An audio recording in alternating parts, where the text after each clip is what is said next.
Assalamualaikum warahmatullahi wabarakatuh.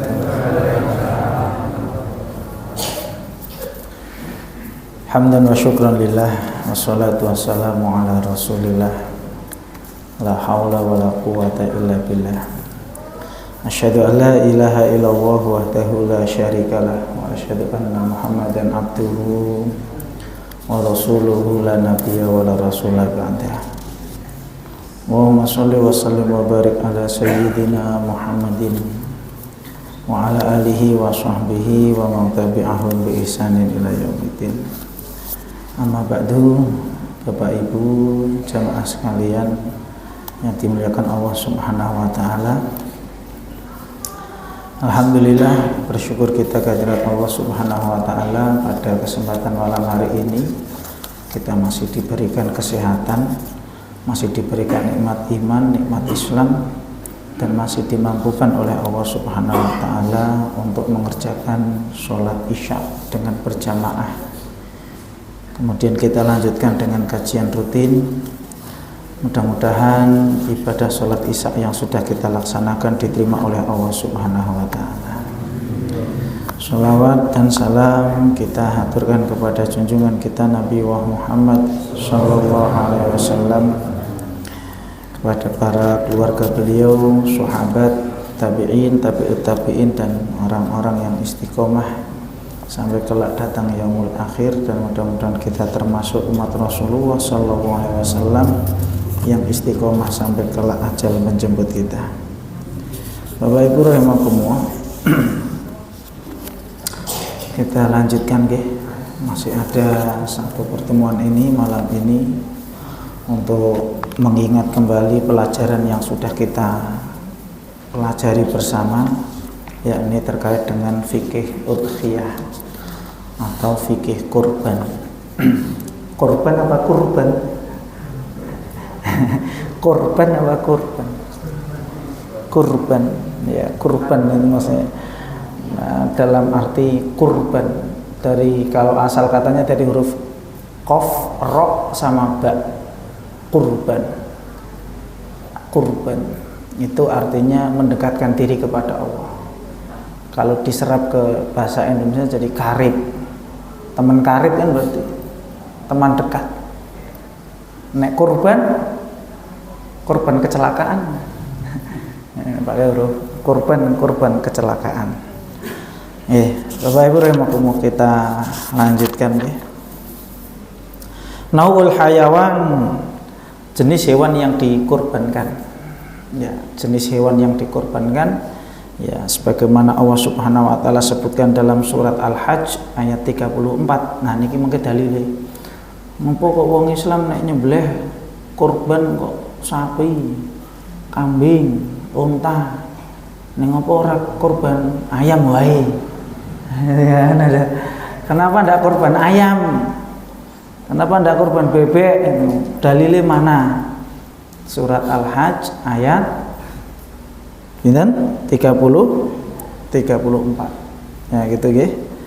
Jadi nanti maka la tasihul udhiyah bil ittifaqi illa bil an'am, bahwa udhiyah itu tidak sah kecuali dari hewan ternak. Hewan apa? Hewan ternak. Al-ibil, unta, wal baqar, sapi, wal ghanam, dan kambing. Nah, ini hewan ternak. Kemarin saya lihat video viral, Pak. Ada orang Papua atau mana itu nggih, baru masuk Islam, mu'alaf, ajeng tungut kurban. Sing diputen apa, Pak? B2. Nggih. B2 dibetot serake Pak Takmir. Pak Takmir ini mau ikut kurban. Kurbannya pakai B2. Ya, jenenge orang mu'alaf nggih. Mu'alaf baru masuk Islam nggih. Belum belajar, namanya ngerti nih. Nah, kurban kan Idul Adha, kurban. Ngerti ini kurban boleh pakai. Nah, itu kan jelas tidak boleh, haram gitu ya. Jadi pakai an'am, binatang yang diternakkan. Ya, dalam hal ini tadi sepakat para ulama, unta, sapi, kambing, kerbau, termasuk kerbau boleh. Ya, kerbau itu dihukumi sama sebagaimana sapi dihukuminya sama. Kalau selain itu, ya, jadi atau menggunakan hewan buruan barangkali, nggih. Saya itu pernah ada Pak ya, ketika tugas di Papua itu di sana itu nanti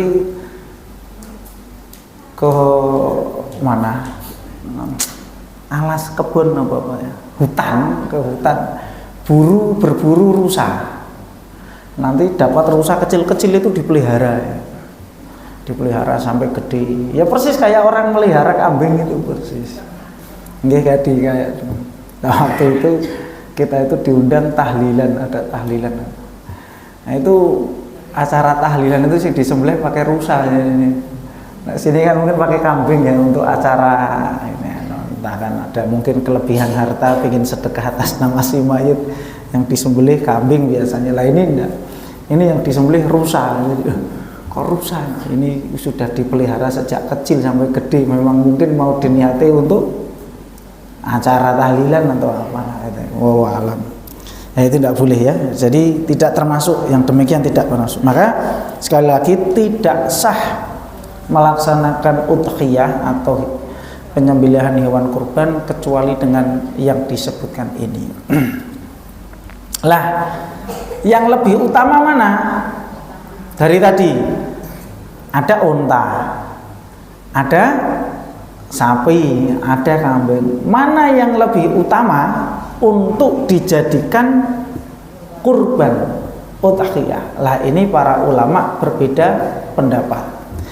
Menurut jumhur, menurut mayoritas ulama, yang lebih utama ya yang paling banyak dagingnya. Yang paling utama adalah yang paling banyak dagingnya. Menurut pendapat Hanafiyah, al-aktsaru lahman huwal afdal.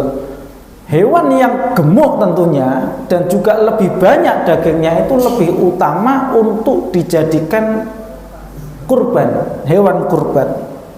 Litahqiqi ziyadatin naf'i, ya karena nanti banyak orang yang akan mendapatkan manfaat. Ngoten nggih. Asa RT mindo setunggal entuk opone ngoten nggih. Entuk mambune. Gitu ya. Satu RT nyembelih satu kambing ya, enggak dapat apa-apanya. Ya.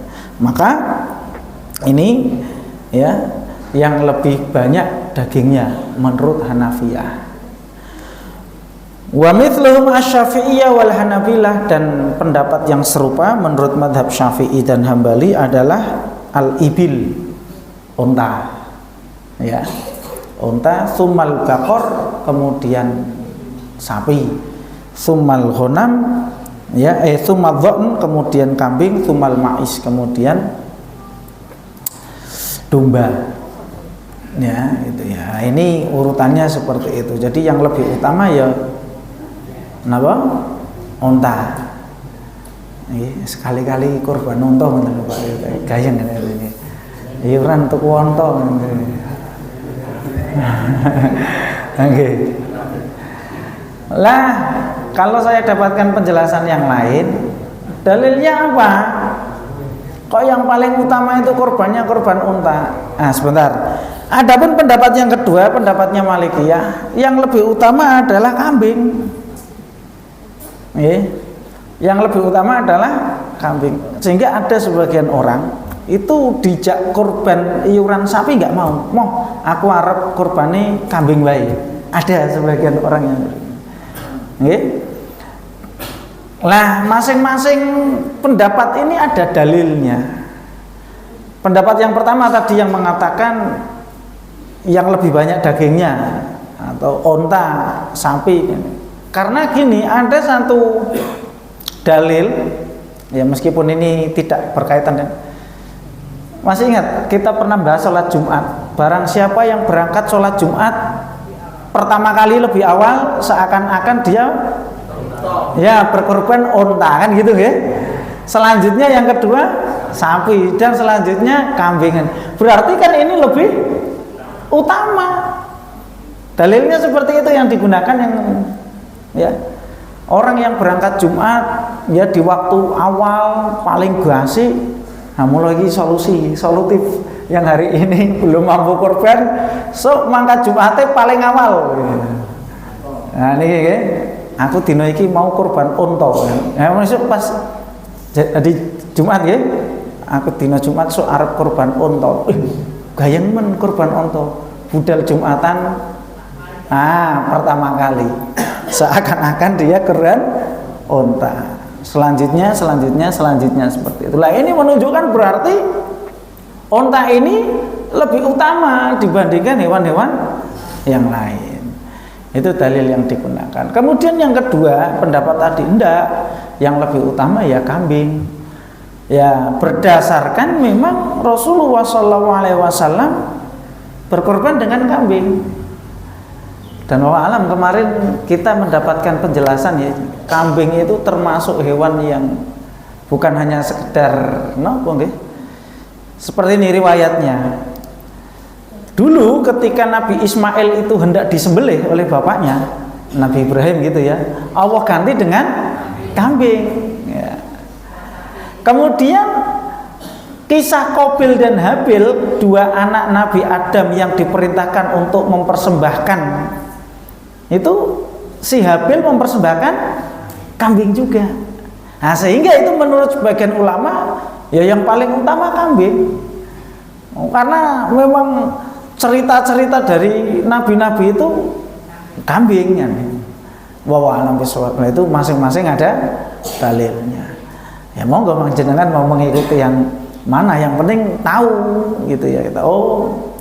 Ya nek pertimbangan untuk biar banyak dagingnya ya tadi berarti ya dan sapi.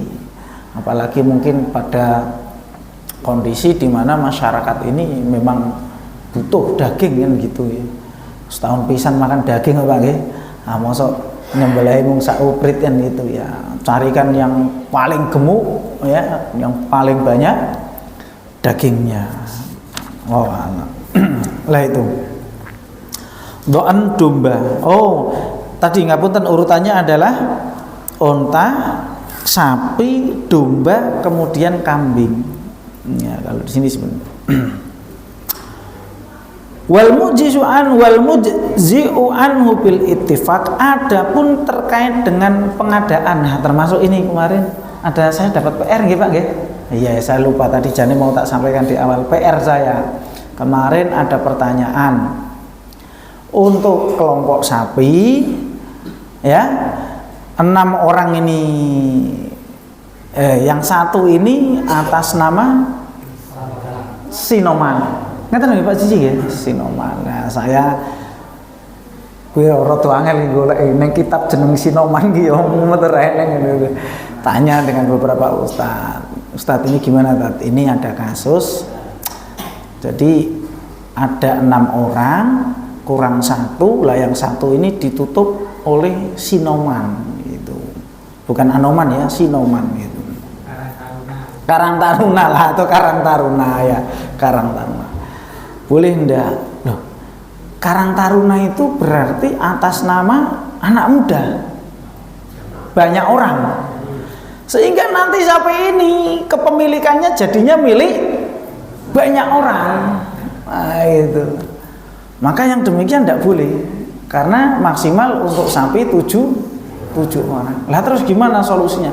Solusinya yang Karang Taruna itu hadiahkan untuk 1 orang. Seumpama tadi yang kemarin yang saya sampaikan, wah ini ketua Karang Taruna jan apik tenan nek karo anggota nih. Wis ayo kita sebagai anggota memberikan hadiah untuk ketua Karang Taruna. Do iuran gitu. Ketua Karang Taruna wis panjenengan iku pancen jos. Kita sebagai anggota memberikan hadiah uang untuk Anda, silakan untuk korban. Nah, baru nanti satu itu diatasnamakan ketuanya siapa? Ketuanya seumpami sinten si A, berarti si A. Lah yang demikian boleh kalau namanya satu orang. Tapi nek Karang Taruna rame-rame nanti. Iki sapine sapa? Karang Taruna Mbah. Sa RT mangke itu. Wa alam bisawab. Menika Pak Suci yang saya dapatkan jawabannya. Maka di sini disebutkan adapun untuk kambing ya, untuk pengadaan biaya kambing ataupun domba itu dari satu orang. Wal baqar an syab'ati ashos, sedangkan untuk sapi boleh 7 orang, sedangkan unta 10 orang. Ya, kambing 1 orang. Nah, itu untuk biaya pengadaan apa? Hewan kurban. Ya, jadi lah kemarin saya dapat pertanyaan, Ustadz,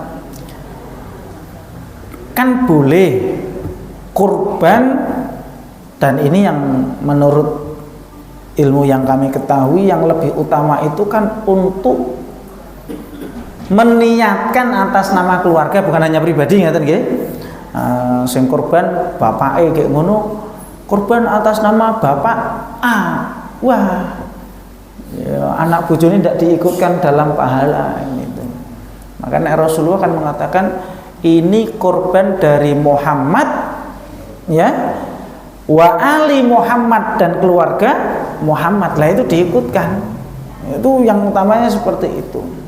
Ya, semisal ini kurban dari Bapak Amir dan keluarga Bapak Amir seumpama, nah itu diikutkan.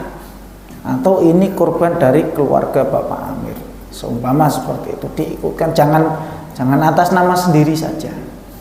Nah, lah kalau kambing boleh enggak? Boleh juga di atas namakan keluarga. Ya, jadi satu kambing itu boleh diniatkan ya untuk satu keluarga. Lah untuk pengadaannya bagaimana kalau kambing? Kalau kambing pengadaannya ya dari 1 orang. Meskipun nanti mau di atas namakan keluarga, ning untuk pembiayaan beli kambing dari 1 orang. Kecuali sifatnya adalah pemberian atau hadiah. Maka tidak boleh seperti ini nanti. Le, seumpama ini bapak ya, le ayo le, awake dhewe kurban kambing gitu. Ayo podo patungan. Ini podo patungan nih. Anak piro to Pak iurane Pak? 3 juta. Yo anak pertama 1 juta. Anak kedua 1 juta, ayo do patungan gitu. Ah itu tidak boleh. Ya. Patungan seperti itu namanya patungan. Padahal pembiayaan kambing itu harus dari 1 orang. Lah terus piye? Ya. Ya meskipun nanti prakteknya sama, tapi nanti akadnya beda. Semua begini ada. Le, jane bapak kuwi pengen kurban. Ning duwite bapak urung nutuh. Oh, pengen kurban, Pak. Ya udah ini, Pak, tak kasih uang untuk beli hewan kurban, untuk beli kambing. Boleh atau tidak? Boleh kalau seperti ini, karena anak ini ngasih, memberikan hadiah. Jangankan anak, secara tanggane wae lah. Kayak kok melaske mentok. Ya ajake urip kok ora tau kurbannya. Lek tak kei duit lek nggo kurban sampean. Boleh ndak? Boleh. Ada orang ngasih uang untuk beli kurban, mangke jenengan kurban atas nama panjenengan, monggo, itu boleh. Nah, tapi kalau tadi kasus yang pertama, ayo le, patungan le, nggo tuku kambing. Nah, anak pertama 1, anak kedua 1, anak ketiga 1. Terkumpul 3 juta, dibelikan kambingnya. Berarti ini pembiayaan beli kambingnya dari patungan. Nah, enggak boleh. Nah, lah maka bagaimana caranya? Caranya tadi si anak memberikan orang tua, ini Pak, kula sukani arto kagem tumbas mindu. Anak pertama ngasih, anak kedua ngasih. Terus mengke bapak-bapak mbujuke aja patungan. Mbujuke larene niku lho. Aja ayo do patungan, ampun. Le jane bapak niku pun pengen kurban. Ning kok artone kurang. Oh, kurang, Pak. Nah, mengke disukani. Nah, janjane kan sama, artinya sama-sama uang itu dari anak, tapi kan secara Lesan secara akad beda. Nah yang satu itu mergo patungan, yang satu ya karena hadiah. Meskipun pada prakteknya memang uang itu dari anak, katakanlah seperti itu. Nah maka ini perhatikan. Jadi untuk kambing itu 1 orang, ya, untuk sapi 7 orang, dan untuk onta 10 orang. Nah, sebagaimana disebutkan dalam sebuah hadis Rasulullah SAW. Kemudian selanjutnya kemarin sampun nggih syarat-syarat hewannya ya, terbebas dari cacat. Kemudian yang kedua terbebas dari cacat. Cacat yang disebutkan oleh hadis itu adalah 1 buta, yang jelas buta. Kemudian selanjutnya adalah pincang, ya, kambingnya atau hewannya pincang. Kemudian selanjutnya adalah sakit, yang jelas-jelas sakit. Kemudian selanjutnya adalah kurus. Wah, ini 4 cacat yang tidak boleh ya. Kemudian hewan ini dijadikan kurban. Kurus tidak boleh. Lah selain itu, syarat selain terbebas dari cacat, syarat selanjutnya adalah sudah masuk umur. Nah, ini penting. Ya, sudah masuk apa? Umur. Sudah masuk umur. Kalau domba itu berarti 6 bulan genap, masuk bulan ke-7 domba, ya. Kalau kambing itu genap 1 tahun, masuk tahun kedua. Kalau sapi genap umur 2 tahun, masuk tahun ketiga. Kalau onta genap 5 tahun, masuk tahun ke-6. Nah, itu patokannya adalah umur. Kalau dalam bahasa hadisnya namanya musinnah. Musinnah itu sudah masuk umur, ya, sudah masuk umur. Nah maka Bapak Ibu rahimakumullah, ini harus sangat diperhatikan nggih. Napa melih mbok pilih napa niki panitia yang diberikan amanah oleh para pengkorban. Pak panitia, Pak takmir niki kula tumut korban wonten masjid mriki, mang tulung mangke jenengan pados ke sapi dan lain sebagainya. Maka ini menjadi syarat, ya, menjadi syarat sahnya kurban. Lah, ya maka nanti para panitia ataupun yang diberikan amanah carikan. Nah, maka harus dipastikan ketika cari sapi atau cari kambing atau apa, perlu ditanyakan, ini sudah masuk umur belum? Sudah 2 tahun belum? Ya. Sudah, seumpama bilang gitu. Yang jual sudah, ini sudah masuk umur, sudah 2 tahun seumpama. Ya sudah, selesai. Urusan nanti ternyata orang itu bohong atau enggak, wis urusannya yang itu. Artinya ketika kita mau beli itu sudah mensyaratkan awake dhewe kudu golek sing wis masuk umur. Nah itu. Nah, mungkin bahasa kita sekarang apa? Powel atau apa ya? Ada sapi powel atau apa. Lah nanti ada pertanyaan gini, seandainya sapi niku powel ning belum usia 2 tahun pripun? Ya, mungkin enggak, Pak? Atau mungkin ada yang ahli persapian? Hah? Sebelum umur 2 tahun itu giginya sudah poel, ada mboten nggih? Seumpama ada nggih, seumpama ada, maka yang dijadikan patokan apa? Umur. Lah atau seandainya umurnya udah genep 2 tahun neng gigine sih utuh. Wah. Pripun? Kebanyakan sekarang udah umur 2 tahun tapi belum puas. Nah itu, ya. Nggih. Nah itu bener Pak, itu banyak kasus kan. Umur sudah masuk 2 tahun, neng gigine belum poel. Ya maka mana yang dijadikan patokan? Umur. Nah itu, jadi yang jadikan patokannya adalah umurnya. Ya, kalau kasusnya seperti itu. Ya. Lah untuk menentukan itu tadi, nanti kau ingin nih. Iki wis umur durung, perlu ditanyakan kepada si penjual. Nah, nanti penjual udah ini sudah, itu sudah cukup. Sumpah, tidak disumpah. Demi Allah, tanda tangan matre barang malah repot ini. Nah, artinya kalau si penjual itu sudah memberikan keterangan seperti itu sudah cukup. Ya. Lah adapun dia nanti goroh ngapusi napa mboten bawa alam niku mengke urusane si wong kita ini sebagai panitia sudah ditunjuk untuk mencarikan dan memastikan bahwa sudah masuk umur. Lah kok nanti yang jual itu nanti kok ngomongnya sudah umur padahal belum. Wah, itu urusannya dia, ya. Nah, ini menjadi sangat harus diperhatikan karena nanti terkait dengan syarat sahnya. Selanjutnya Bapak Ibu rahimakumullah, masuk pada adab. Nah, ini penting, adab. Nah, kemarin kita juga mendapatkan penjelasan ternyata kurban itu juga perlu yang namanya adab. Nanti nggih, orang mau nganggur-ngambruk ke sembelih, maka perlu adab. Termasuk terhadap binatang ataupun hewan yang mau dijadikan kurban. Nah, ini perlu ada adabnya. Nih, ya tetap dikasih makan, ya tetap tidak ada. Kadang yang wis ora usah dipakani, wis arep disembelih, ndak boleh. Ya. Wis arep disembelih ora usah pakani, ndak boleh. Ya, itu ndak boleh. Maka perlu diperhatikan adab-adabnya. Tetap berlaku baik kepada hewan yang akan dijadikan kurban.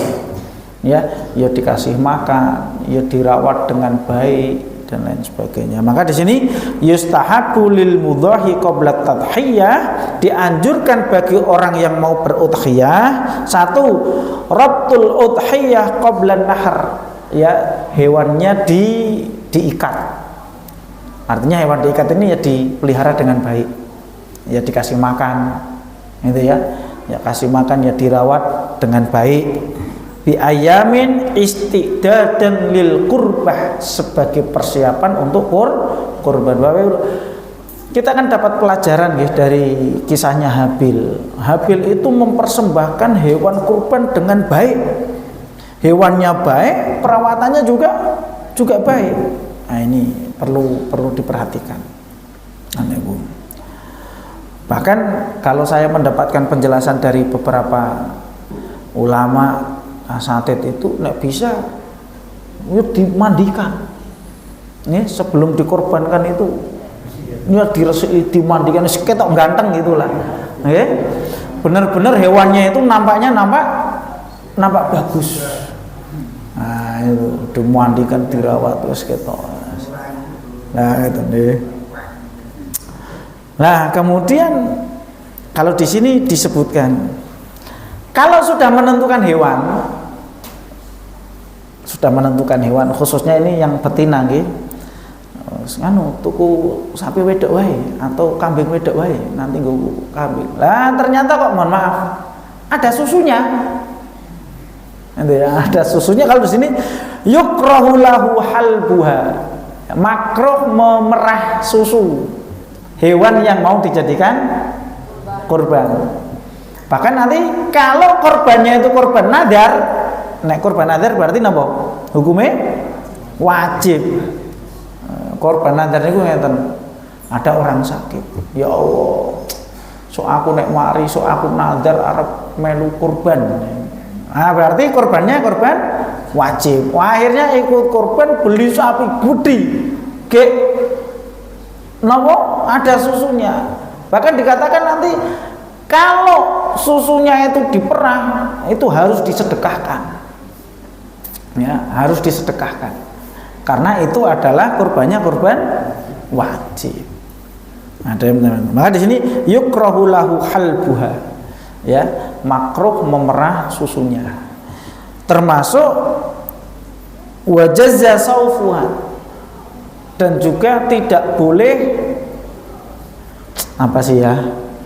nek domba niku kan banyak bulunya dicukur. Nah, ini juga makruh. Bahkan sebagian ulama mengatakan tidak boleh. Ya, tidak boleh. Ya, nanti dibersihkan saja. Ya, dibersihkan saja. Nah, maka karena apa? Kan ya mukhtalaf ya, ketika ada hadis apabila kalian melihat hilal pada tanggal 1 Zulhijjah dan kalian hendak melakukan ibadah kurban, maka janganlah memotong rambut dan kuku. Lah para ulama itu beda pendapat, rambut dan kuku itu rambutnya sing ngarep kurban apa rambutnya hewan kurbannya. Kan itu. Kan pendapatannya yang nggih. Maka ya dua-duanya. Nggih. Ada yang mengatakan enggak, orang yang berkorban tidak boleh potong rambut, tidak boleh potong kuku. Ada pendapat yang mengatakan bukan, yang dimaksud dilarang memotong rambutnya itu rambutnya hewan kurban. Nah, ada yang ketiga, ya loro-loro nih ora usah dipotong kabeh. Ada yang berpendapat seperti itu, ya. Nah ini makruh ya.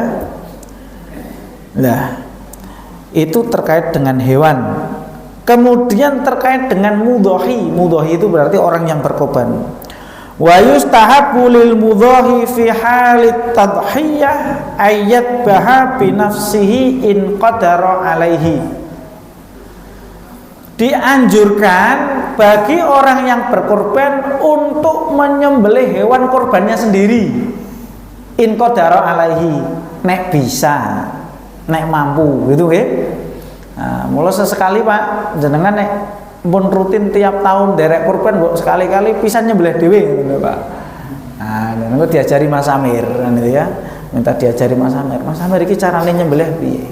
Ya, enggak apa-apa Mas Amir ya perlu memberikan pengetahuan kepada yang lain. Anjurannya seperti itu. Sebagaimana yang dilakukan oleh Rasulullah sallallahu alaihi wasallam. Rasulullah itu kurban ya disembelih dhewe. In qadara itu maksudnya nek mampu. Nggih, aku mampu ya mampu Mas. Jane aku mampu Mas. Ning nek waro getih aku wis ndrodok ngene. Kan ada model orang gitu. Nek lihat darah itu wis anyep kabeh awake kan itu. Lah, semacam-macam nggih. Oh, waduh ya. Ada darah itu wis awake malah keringet dingin ya.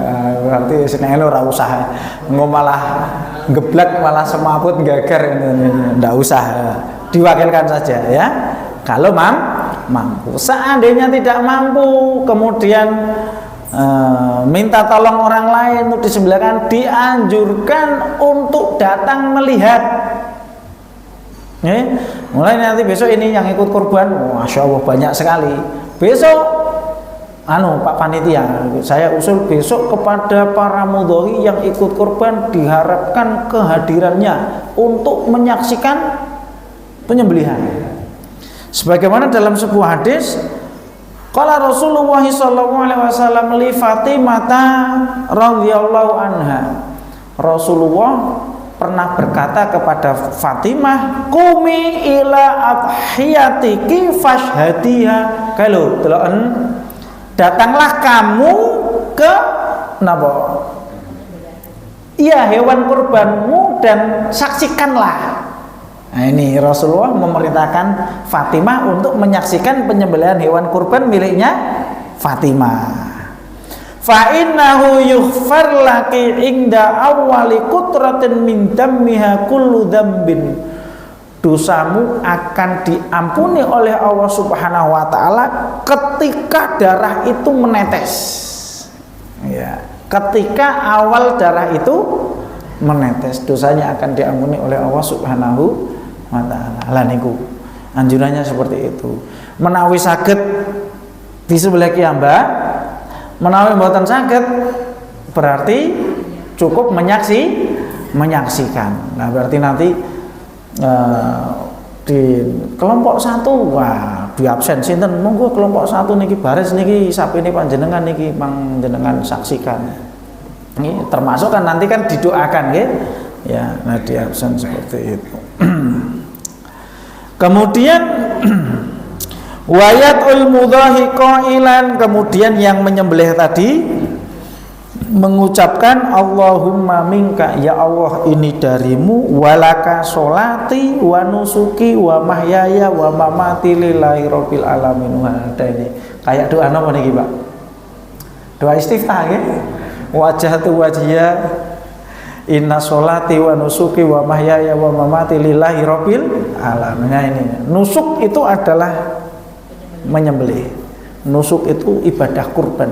Makanya inna sholati wa nusuki wa mahyaya wa mamati lillahi rabbil alamin la syarika lahu wa bidzalika umirtu wa ana awwalu minal muslimin. Sebagaimana hadisnya Fatimah. Hadis ini diriwayatkan oleh Fatimah radhiyallahu anha. Nah itu, nek mau menyembelih seperti itu. Itu berarti kalau menyembelihnya yang menyembelih yang mudhohi, yang korban. Karena ini Allahumma minka, ya Allah ini darimu. Ya, walaka sholati, dan bagimu sholatku dan ibadah sembelihanku, hidup dan matiku. Nah, berarti ini yang mudhohi menyembelih sendiri. Nah sekarang ternyata mungkin karena belum mampu, akhirnya kemudian ngundang orang untuk menyembelihkan. Maka ada juga Bismillahi Allahu Akbar, Allahumma hadza minka wa ilaika, Allahumma hadza min. Nah siapa sebutkan? Nah disebut Allahu Akbar, Bismillahi Allahu Akbar, dengan menyebut nama Allah, Allah yang maha besar. Allahumma hadza minka, ya Allah hewan udhiyah ini adalah darimu, wa ilaika, dan untukmu. Allahumma hadza min siapa? Ya Allah ini dari keluarga siapa? Sing korban jenenge Imron seumpama. Berarti ya Allahumma hadza min Ali Imron, keluargane Pak Imron. Ali itu kan keluarga nggih. Allahumma hadza min Ali siapa? Allahumma hadza min Ali Paijo seumpama. Sing korban jenenge Paijo. Berarti dari keluarganya Bapak Paijo. Nah, itu disebutkan ya. Nah, itu untuk doanya. Jadi dianjurkan untuk membaca doa. Bahkan ada sebuah riwayat yang lain disebutkan wastahabba syafi'iyah khamsata asya. Bahkan bukan hanya doa, tasmiyah bismillah, baca bismillah. Ya, wassalatu ala nabi, sing maca selawatan bareng. Allahumma sholli ala Muhammad wa ala ali Muhammad. Wastiqbalul kiblah, menghadap kiblat. Nah, ini menyembelih dengan cara menghadap kiblat. Menghadap kiblat berarti nanti termasuk sunnahnya itu hewannya itu dirobohkan ya sebelah kiri. Ya, di sebelah kiri. Betul ya Mas ya? Sebelah kiri hewannya dijatuhkan sebelah kiri dan kemudian dihadapkan kiblat. Ya. Wa takbir, kemudian juga membaca takbir. Wa doa bil qabul, dan juga membaca doa ketika menyembelih. Allahumma hadhihi minka wa ilaika. Wal afdal ayat bahar rajulu binafsihi. Ya, sama tadi. Yang utama adalah seorang itu kalau dia berkorban ya menyembelih sendiri. Nek ndak bisa diserahkan orang lain. Loh, sing nyembelih, sing melu korban dek mbok-mbok kayak ya wani nyembelih. Ibu-ibu seumpama nggih, sinten niki sing tumut korban ibu-ibu. Wah, ngene tak sembelih dhewe. Gimana? Boleh ndak ibu-ibu menyembelih? Hah? Nah, sing lanang wae ketir-ketir mbok-mboke langsung sing gelek ini. Ya, wa alam. So, kalau di sini ya disebutkan makruh. Ya, di sini sebutkan makruh. Ya nek sah atau tidaknya boleh. Wa sunnah lil mar'ah, dan sunnah dianjurkan bagi perempuan kalau ikut korban antawakkala anha, diwakilkan kepada yang lain, ya, diwakilkan kepada yang lain. Nah, tadi jadi gini Pak, korban itu ada yang hukumnya sunnah, ada yang hukumnya wajib. Nah, yang hukumnya sunnah itu tadi, yang hukumnya sunnah itu ya sebagaimana mungkin udhiyah yang kebanyakan sekarang dilakukan setiap tahunnya ikut. Lah, yang udhiyah wajib itu tadi udhiyah nadar. Lah nanti dalam hukum berbeda. Berbedanya apa? Kalau sebagian ulama mengatakan kalau udhiyahnya itu udhiyah wajib, maka si mudhohi tidak boleh memakan dagingnya. Paham mboten niki? Seumpami ngeten. Ya Allah kula nazar sok bakda 1446 Hijriah kula badhe tumut kurban. Nazar niki berarti korbannya korban apa? Wajib. Lah untuk korban wajib ini si mudhohi, orang yang berkorban dia tidak boleh makan dagingnya. Lah terus gimana? Semuanya disedekahkan atau dihadiahkan. Itu kalau korban wajib. Kalau korban tatawu itu berarti korban sunnah, maka si mudhohi boleh menikmati dagingnya. Akan dalam sebuah hadis diriwayatkan ya, sepertiga untuk mudhohi, sepertiga untuk hadiah, sepertiga untuk sedekah. Nah itu alokasinya seperti itu. Nah itu jadi ada beda hukumnya, beda hukum antara korban sunnah atau korban tatawu dengan korban wajib. Kemudian yang terakhir, oh ini masih ada. Bolehkah orang itu berkorban untuk orang lain? Dalam hal ini adalah orang yang sudah meninggal. Bolehkah orang berkorban atas nama orang yang sudah meninggal? Maka di sini para ulama berbeda pendapat. Ajazal Hanafiyah wal Hanabilah wal Hanafiyah al-udhiyata anil mayit. Seumpama ada orang punya orang tua sudah mati, waduh ya Allah, jane aku pengen bekti karo wong tua kok wis mboten saged ngimpun kula ajeng korban atas nama bapak saya. Maka di sini diperbolehkan ya, menurut Hanafi dan Hambali.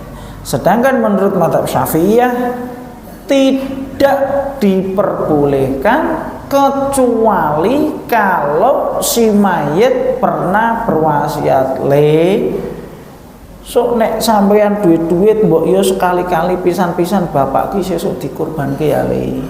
Nek wis bapak ora emeng. Nah, berarti bapak pernah wasiat. Lah qadarwa kemudian anak itu mampu.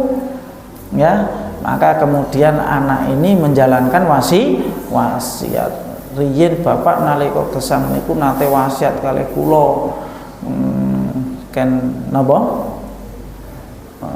Ya kurban atas nama bapak. Maka yang demikian boleh. Bahkan apalagi kalau itu namanya wasiat. Nek wasiat itu berarti kudu iya harus dilaksanakan kalau si anak itu mampu.